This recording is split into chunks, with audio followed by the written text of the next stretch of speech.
Hello guys, स्वागत है आपका अपने यूट्यूब चैनल स्टडी विद अमन कुल में।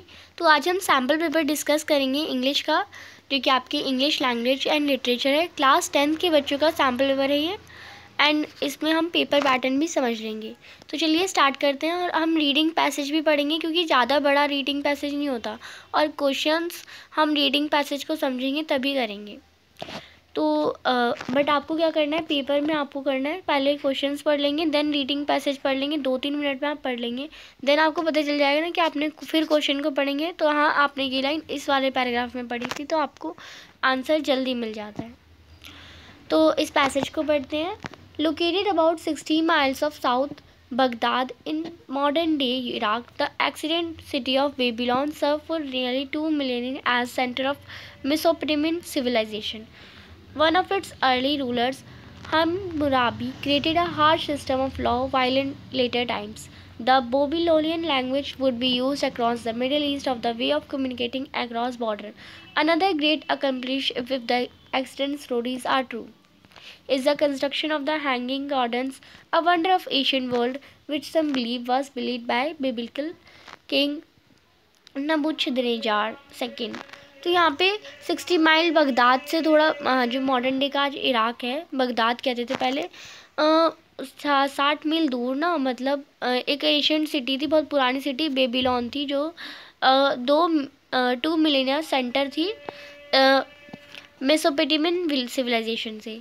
यहाँ पे रूलर्स ही रूल करते थे, जैसे उनका नाम था हम्मुराबी, जो कि बहुत ज़्यादा हार्ड सिस्टम लगाते थे पहले के समय में। और बेबीलोनियन लैंग्वेज वहाँ पे यूज़ होती थी मिडल ईस्ट के पार्ट में। और एक मतलब ऐसी घटनाएं ना सारी सच होती थी ये और यहाँ पे हैंगिंग गार्डन्स भी होते थे। आगे हमें बताया गया कि Asian scientist who lived in the city made important discoveries in mathematics, physics and astronomy. यानी जो पहले के साइंटिस्ट जो वहाँ पे रहते थे, उन्होंने बहुत सारी डिस्कवरीज करी है मैथ्स में, फिज़िक्स में, एस्ट्रोनॉमी में, और बहुत सारे अमॉन्ग देयर मैनी अकम्प्लिश्ड, और कुछ अधूरी भी रह गई हैं। उन्होंने टिक्नोमेट्री का यूज़ बनाया, दे डेवलप टिक्नोमेट्री, उन्होंने टिक्नोमेट्री बनाई, उन्होंने मैथमेटिकल मॉडल बनाए, और जुपिटर प्लैनेट को ट्रैक करा, develop method of tracking time, and this is still today. और उन्होंने ट्रैकिंग टाइम को डेवलप करने के मेथड्स भी बनाए। Asian Babylonian records are still use by modern day astronomer to study how the rotation of earth has change. और जो आज के मॉडर्न डे के एस्ट्रोनॉमर्स हैं, वो भी अर्थ का रोटेशन कैसे चेंज होगा वो भी स्टडी करते हैं। Archaeologically, the latest is known about the early history of Babylon. Ancient records suggest that more than 4,000 years ago, at a time when the city of Ur was the center of an empire, Babylon appears to have a provincial administration center. Babylon had not been an independent city, writes researcher Gravelin Leak in her book The Babylonians. तो जो writers थे या researcher थे ग्वेंडोलियन leak, उन्होंने अपनी Babylonians book में लिखा है कि जो बेबीलोन सिटी है वो भी आज तक एक इंडिपेंडेंट सिटी नहीं बन पाई। आर्कियोलॉजिकली ने कहा है कि ये मतलब बहुत सारी छोटी छोटी हिस्ट्री बताई है बेबीलोन सिटी की, और एशियन बताते हैं कि ये 4000 पुरानी सिटी है, और ये यूआर जो थे वो फर्स्ट एम्पायर थे या फर्स्ट सेंटर ऑफ एम्पायर थे, और यहाँ पे प्रोविंशियल एडमिनिस्ट्रेशन सेंटर भी है, ये सब बताते हैं। She notes that in 1894 BC, after the Ur-based empire had collapsed, the city was conquered by man-made Samu Abum.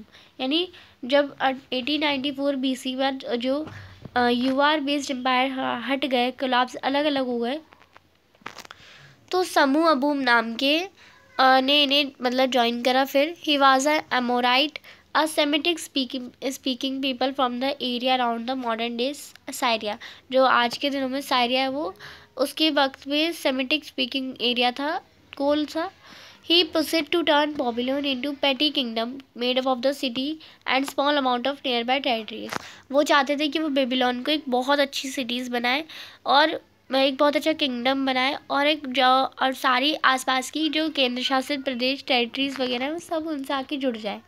Babylon would remain this way until 6 kings later, a man named Hammurabi, अब इस Babylon अब अच्छी बन रही थी धीरे धीरे, पर 6 राजाओं के बाद 1792 to 1750 BC ascend the throne.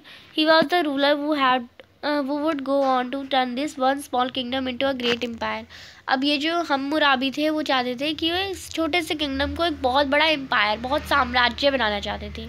While the law code of Hammurabi, now in the Louvre, is well known for eye for an eye. यानी जो लॉ कोड था हम्मुराबी का वो था आई फॉर एन आई, यानी स्टाइल ऑफ लॉ मेकिंग, उनका ये style था आँख से आँख. It also set out the nature of relationship between Hammurabi, the gods and people he ruled. और ये रिलेशनशिप भी बताती है कि लोग कैसे गॉड्स को और पीपल को चलाता था. अल्टीमेटली हम्मुराबी जो था वो empire was not to last, उसका एम्पायर लास्ट नहीं था. Falling into decline after its death, उसकी डेथ के बाद हिटल रूलर मुरिसिली ने बेबीलोन को कैप्चर करा, bringing the source of Hammurabi successor to a closure. और हम्मुराबी के सक्सेसर का एक थोड़ा सा क्लोजर बन गया वो. अब ये सोर्स आपको यहाँ से मिल सकता है. आपको अपनी अंडरस्टैंडिंग के बेसिस पे आंसर करना है. यहाँ पे बेस्ट आपको करना option choose the best, capture the central idea of passage from the given क्योटोस. सो सेंट्रल आइडिया आपको पैसेज का क्या मिला? Civilization is limitless, multiplication of unnecessary necessity, यानी आपको जो लोगों का जो लोग जो सिविलाइजेशन है, लोग जो हैं वो अपना इतिहास जो है वो लिमिट है हमारा, और जो हमें मल्टीप्लाई करनी चाहिए यानी बढ़ानी चाहिए अननेसेसरी नेसेसिटीज़ को, तो ये तो नहीं है. The liberty of any individual is no gift of civilization, यानी जो लाइबर्टी है हर इंडिविजुअल की वो सिविलाइजेशन का गिफ्ट नहीं है. It was the greatest before there was any civilization, यानी इससे अगर कोई भी सिविलाइजेशन नहीं होगी तो और बहुत अच्छा होगा, तो ये भी नहीं होगा. सिविलाइजेशन होगी तो अच्छा होगा of course. The gross hedonism of civilization has generally destroyed nature, poetry and all that is spiritual, यानी जो ग्रॉस हेडिज्म है सिविलाइजेशन का, उसने मतलब नेचर से उसे कोई फ़र्क नहीं पड़ता, पोइट्री से कोई फ़र्क नहीं पड़ता, बस स्पिरिचुअल है जो भी है, तो ये भी ऑप्शन गलत हो जाएगा. आपका जो option its civilization dies from indifference to the unique values which created it, यानी हर सिविलाइजेशन उन डिफरेंस यानी उन मतलब हर डिफरेंट जो सिविलाइजेशन है वो अगले सिविलाइजेशन से अलग होता है, उसकी यूनिकनेस से जो वो अपनी वैल्यू क्रिएट करता है उसके डिफरेंस से वो यूनिक कहलाता है.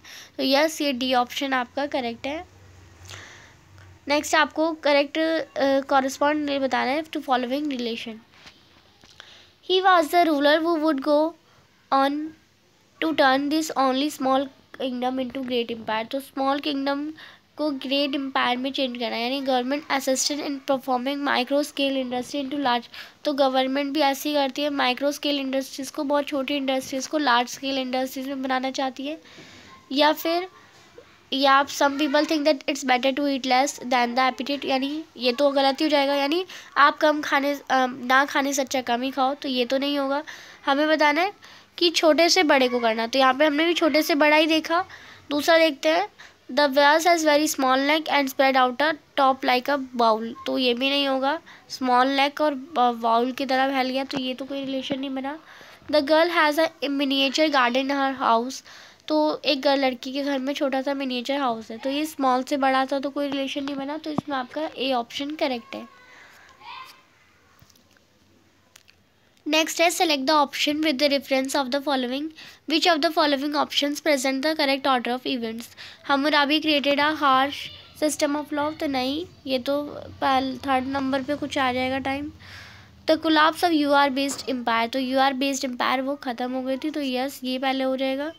द बेबीलोनियन लैंग्वेज हैड, तो मैं यहाँ पे नंबर नहीं लिख देती हूँ वरना आपको कन्फ्यूजन हो जाएगी. द बेबीलोनियन ये जो कोलैप्स हुआ था पहले वो हुआ था.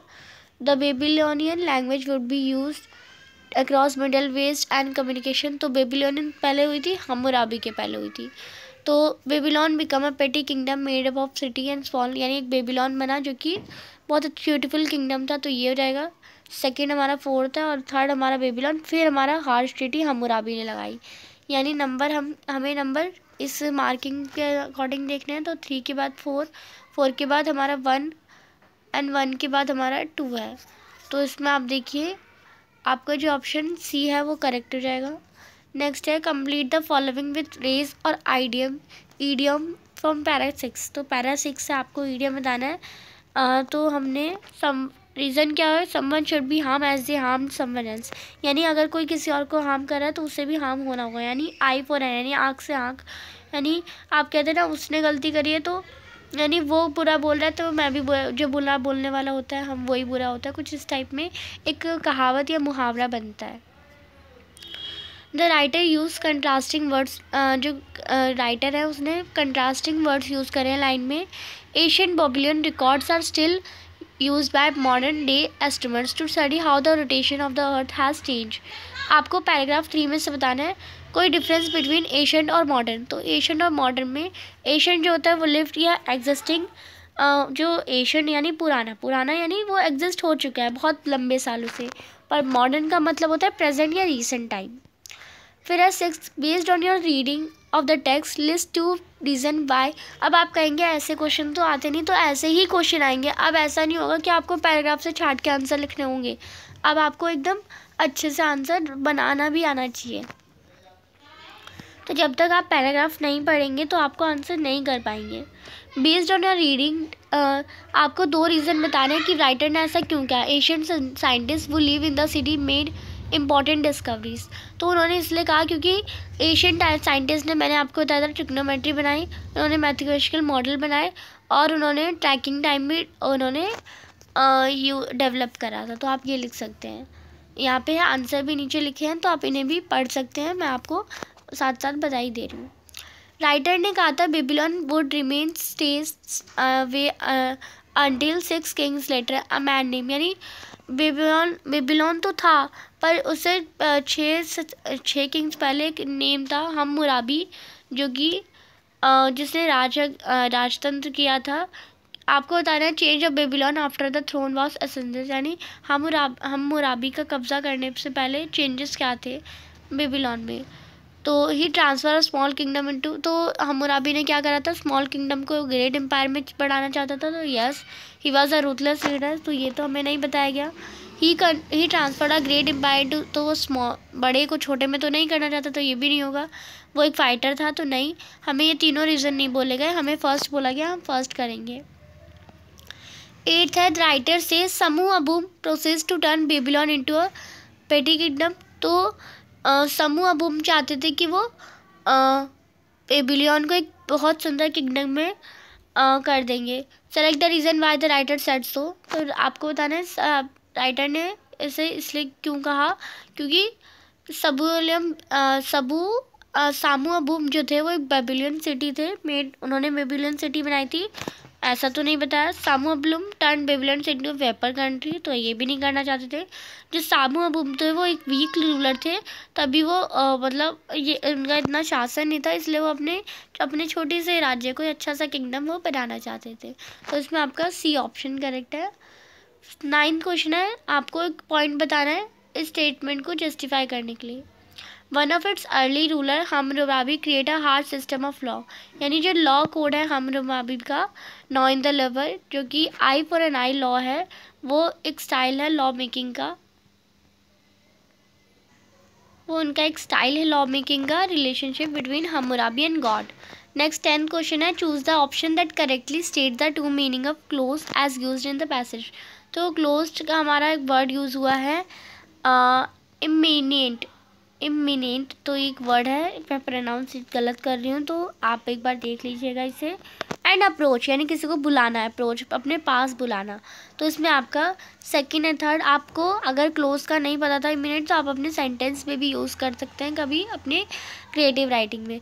तो या हम इसे कह सकते हैं एडजेसेंट, तो एकदम बगल में होता है, अक्रॉस द स्ट्रीट नहीं होगा, नियर एट हैंड भी हो सकता है, मैंने 3rd ऑप्शन नहीं देखा, तो इसमें 2nd और 3rd आपका करेक्ट हो जाएगा।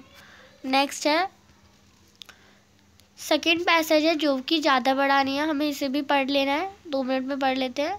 Elephant babies like coconut oil, the discovery had save the life of 100 of orphanage, यानी जो एलिफेंट्स बेबी है कोकोनट ऑयल, उन्होंने बहुत सारे ऑर्फिन्स, यानी जो अनइवेंट एलिफेंट्स है, जो कि जिनके मम्मी पापा नहीं होते, उन्हें ऑर्फेंस कहते हैं, अनाथ, और वो बहुत सारे हंड्रेड्स ऑफ लीव्स के जान बचाई है। Left behind when mothers are killed, और जब उनकी मदर्स यानी एलिफेंट की मदर एलिफेंट किल कर जाती है, मर जाती है। Victim of the ivory wars that has catastrophically reduce elephant population across Africa, और ऐसे मारना बार बार तो अफ्रीका में जो एलिफेंट की पॉपुलेशन है वो बहुत धीरे धीरे कम होती जा रही है।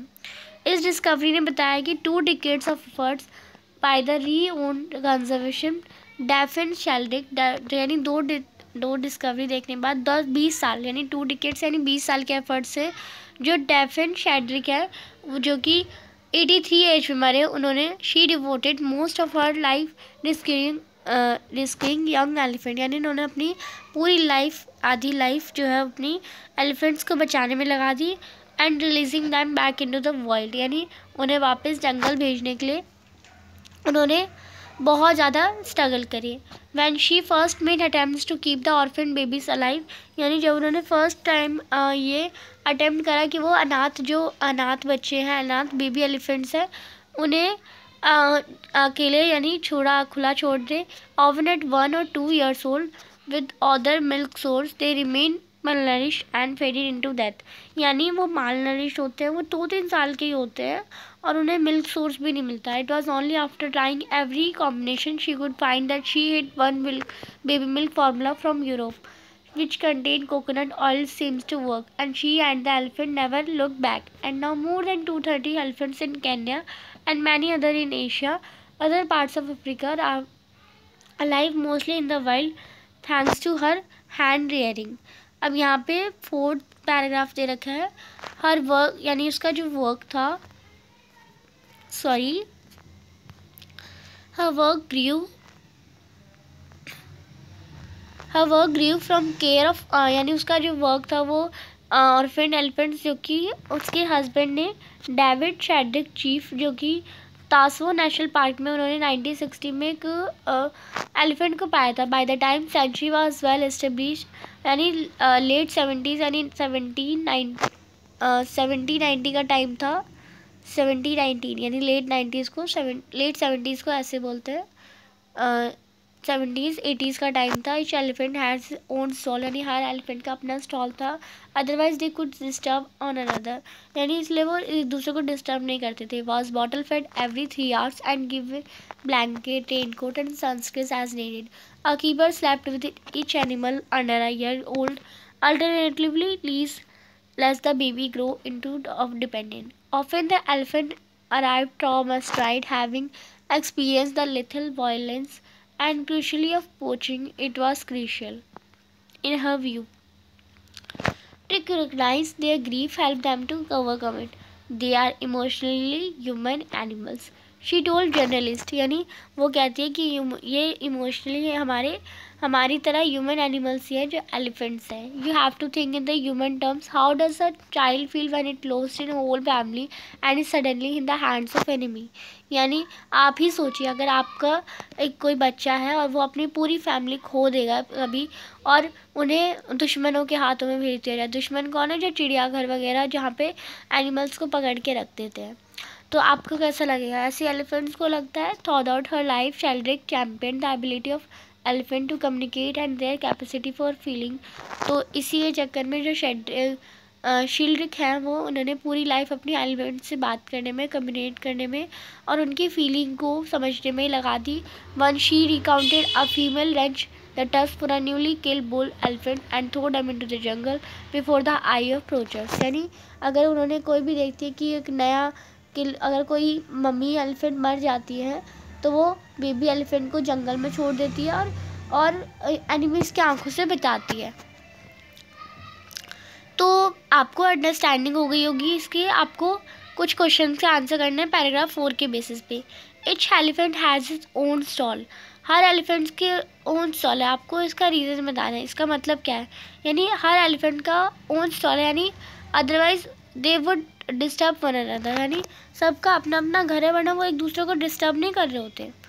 आपको correct option fill in the blanks करना है। While referring to the emotional side of elephant, अगर हम इमोशनल साइड देखें एलिफेंट की, शेल्ड्रिक ने क्या कहा है कि दे आर बेबीज नहीं, दे आर वीक नहीं, they are like human beings. उन्होंने कहा है they are like human beings, C option correct है अगर हम इमोशनल साइड देखें एलिफेंट की। आपको बताना है पैराग्राफ 2 में से क्रिटिकल का जो मतलब क्रिटिकल यानी बहुत बड़ा और क्रूशियल बहुत ज़्यादा इम्पोर्टेंट, ऐसी रीओन्ड एंड एमिनेंट दोनों का वर्ड सिमिलर है। अब यहाँ पे करेक्ट आंसर बताना है। Queenie was a popular attraction for 14 years, giving children up to 500 rides, feeding gently out of the hands and performing acts and tricks for their amusement. She was an Indian, हम मतलब हम कह सकते हैं कि वो एक इंडियन है या फिर एशियन है। Elephant adults and childrens like delighted in antics queening for hours to meet and interact with her. अब हमें देखना है, हमें क्वेश्चन दे रखा है, सेकेंड पार्ट दे रखा है, after the 14 years of carrying people along the same route, performing the same trick and being fed, and after prompting human hands, Queenie finally reached in the way in distant. All thought God good-natured animal, her frustration would have been anticipated, her action avoided. 1944, she trampled her keeper, villain left her to death. अब यहाँ पे reason दे रखा है, she was the gentle giant and she trampled her keeper to death, या फिर आपका she was gentle and sweet, she succumb to frustration of human taunting her, या फिर she was an Asian elephant, she reached to instinct, या she had long hair of service, she had. तो इसमें आपका जो वो जेंटल और sweet था और वो फ्रस्ट्रेशन ह्यूमन बीइंग का नहीं सह पा रहा था, तो इसमें आपका बी ऑप्शन करेक्ट है। आपको करेक्ट चार्ट को आप चेक करना है और आपको जो वर्कलोड है कन्वर्सेशन डार्फून शिल्ड्रिक का उसे बताना है। तो यहाँ पे आप देखिए जो उनका वर्कलोड है वो कम नहीं था, बराबर नहीं था, ऐसा सिमिलर नहीं था, उनका वर्कलोड बढ़ता गया था, तो इसमें आपका ऑप्शन 1 हो जाएगा। How was Daphne Sheldrick able to save the life of orphan elephants. तो ऑर्फन एलिफेंट्स का उन्होंने फार्मूला मिल्क के अकॉर्डिंग लाइफ बचाई थी, क्योंकि उन्हें मिल्क माल नरिश ना हो जाए, इसलिए उन्होंने मिल्क फार्मूला या फार्मूला मिल्क निकाला था। आपको ट्राइंग को सब्स्टिट्यूट करना है 1 वर्ड जो कि सिमिलर मीनिंग हो पैराग्राफ 3 में। तो इस पैराग्राफ को आप पढ़िए तो आपको it was only after trying, तो 1 वर्ड में ट्राइंग यानी अटेम्प्ट करना, किसी को चीज़ को अटेम्प्ट करना, तो इसमें अटेम्प्टिंग आप लिखेंगे। आपको 2 अटेम्प्ट्स बताने हैं जो चिल्ड्रिक ने बनाए और फिर एलिफेंट्स बेबी को जिंदा रहने के लिए, तो उन्होंने मिल्क सोर्सेस बनाया और मिल्क फार्मूला यूरोप से लिया जो कि कोकोनट ऑयल कंटेन करता था। लास्ट 9th क्वेश्चन है, लिस्ट 1 रीज़न जो आपको डेफिन शेड्रिक को देना है। Told journalist that you have to think in human terms, आपको ह्यूमन टर्म्स में सोचना है। तो एक उनकी जो डीप सिंपैथी थी टुवर्ड एलिफेंट्स के टुवर्ड्स, एलिफेंट्स जो होते हैं वो ट्रॉमेटाइज्ड होते हैं, वो एक्सपीरियंस कर सकते हैं वायलेंस को, क्रूशियली पोचिंग को और क्रूशियल को, in a view to recognise their grief and help. आपको पैराग्राफ 4 और 6 में अप्रॉक्सीमेटली रेफरेंस दे रखी है, करेक्ट ऑप्शन करेक्ट चेक करना है। National park and sanctuary, crucially approaching and deep sympathy, यही ऑप्शन आपका करेक्ट रहेगा, आपका ए ऑप्शन। नेक्स्ट क्वेश्चन है सेक्शन बी, ग्रामर स्टार्ट हो जाती है। ज़्यादा बड़ी वीडियो नहीं होगी, अब हम इसे सेक्शन बी में ख़त्म कर देंगे। तो आपको कोई 10 क्वेश्चन अटैम्प्ट करने हैं। The status of women in India, तो वुमेन का इंडिया में स्टेटस जो है वो कैसा है, तो यहाँ पे आपको अंडरगो ग्रेजुएशन चेंज, तो वुमेन की बात हो रही है तो वुमेन के लिए क्या लगता है हैज़, और मैन के लिए हैव लगता है, तो इसमें हैज़ अंडरगो हो जाएगा, वुमेन इज अंडरगो नहीं होगा। नेक्स्ट है चाइल्ड एंड बलून मैन में कंजर्वेशन दे रखी है आपको रिपीटेड स्पीच में। चाइल्ड ने कहा I want a balloon which can I release into the air. Balloon man ने कहा which colour do you want. Child ने कहा which colour will take me up with. तो a child told a balloon man that he wanted a balloon, to which the balloon man asked and the child then asked, तो child ने क्या कहा which color he want, the and which color, मतलब उसने क्या कहा balloon man ने which color he want and child ने क्या कहा था which color would take him up it. Select the correct option to fill in the blanks, तो correct option बताना है। if you are nervous would I speak to her, can I, क्या मैं उससे बात कर लूँ, तो यहाँ पे तो हम परमिशन ले रहे हैं, परमिशन नहीं होगा और कुड भी नहीं होगा, परमिशन के लिए होता है, तो हम क्या में मतलब हम इफ़ अगर तुम नर्वस हो रही हो तो क्या मैं बात कर लूँ, श्योर, यानी हम एक तसल्ली देने के लिए बोल रहे हैं। फोर्थ आपको दे रखा है यहाँ पे आइडेंटिफाई करना है, एरर आपको बताना है। 10 लेबर्स जो थे वो मारे गए, 10 लेबर्स आर किल्ड, तो 10 लेबर्स हैं और मारे गए बोला मैंने यानी पास्ट टेंस, तो आर की जगह क्या आ जाएगा, वर। एंड 4 इंजर्ड वैन, तो यहाँ पे आपको आर और वर में दे रखा है, इनटू एंड एट दे रखा है, यानी when 4 injured when the van in which they are traveling rammed into the truck parked at Rampura crossing, यानी 4 जो लेबर है वो मारे गए। तो यहाँ पे आप देखिए पूरा अगर हम सेंटेंस पढ़ रहे हैं ना तो वो हमारा पास्ट टेंस नहीं लग रहा, तो आर की जगह वर जो वाला हमारा करेक्शन है वो गलत है, ये नहीं होगा। नेक्स्ट है complete the given sentence by filling the blanks. तो आपको Joshua with his 5 with his members dash really well, तो well यहाँ पे ले रखा है। मैंने एक बात आपको बताई थी कि अगर हमारी जो वर्ब है उसमें अगर एस नहीं लगाओ तो आपको नेम में या हमें जो हमारी जो पहले का वर्ड आता है उसमें वर्ब लग जाए, अब उसमें एस या एस लग जाता है तो सिंगिंग नहीं होगा, सिंग्स हो जाएगा, यानी आपका Joshua with his members sings really well। Subject: increase of air population in East Hyderabad. Respected sir, ma'am, I want writing to you to bring। यहाँ पे हम to bring लगाते हैं, अगर आपने कभी भी लेटर सॉल्व करा हुआ तो आपको पता होगा। यहाँ पे पुलिसमैन और ड्राइवर की कंजर्वेशन है। Why are you driving at such a high speed? Driver कहता है sorry sir, the engine is not working properly. Policeman कहता है come to the police station and bring your car, यानी अपनी car यहाँ पे रखो और पुलिस स्टेशन चलो। Policeman asked the driver the reason for high speed, to which he replied to come to the police and to bring his car. आपको error बताना है बुक रिव्यू का, तो यहाँ पे आप देख सकते हैं मोर इम्पॉर्टेंट की जगह किसी भी चीज़ के लिए हम अगर इम्पॉर्टेंट है तो हम मोर नहीं लगाते हैं, मोस्ट लगाते हैं। अगर आप सेंटेंस पढ़ेंगे तो आप इजीली समझ जाएंगे।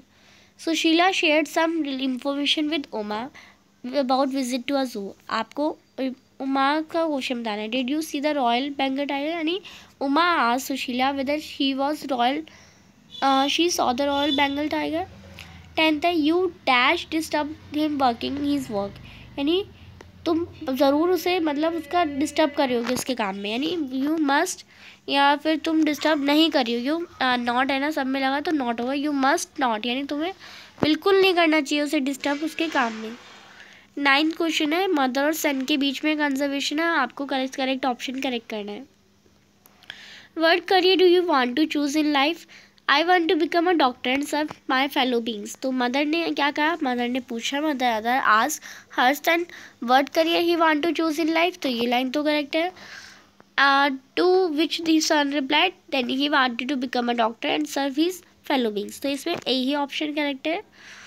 What career does he want to choose in life, at that word he become a doctor and serve his fellow beings, तो यहाँ पे डज नहीं आएगा। Then what career want to lose, then want to become doctor, ये भी नहीं होगा, ये भी नहीं होगा हमारा। फिर हमारा यहाँ पे 12th क्वेश्चन है, आपको एरर बताना है शॉप होल्डिंग में और आपको करेक्शन भी बतानी है। तो Jindal sweet LTD Badlapur Jharkhand new shop open in, तो ओपन हो ही नहीं है, ओपन एट होता है हमेशा, अगर हम कोई जगह की बात करते हैं तो एट होता है। नेक्स्ट सेक्शन सी है जो कि हम अपनी नेक्स्ट वीडियो में करेंगे अभी तक, और सेक्शन सी और डी हम अपनी नेक्स्ट वीडियो में करेंगे। आपने अभी तक चैनल को सब्सक्राइब नहीं किया तो प्लीज़ चैनल को सब्सक्राइब ज़रूर करें और ज़्यादा से ज़्यादा दोस्तों के साथ शेयर करें। वीडियो अच्छी लगी तो इसे लाइक करिए, दोस्तों के साथ शेयर करिए, और कोई भी डाउट हो तो कमेंट सेक्शन में पूछ लीजिएगा। Thanks for watching you, bye bye guys.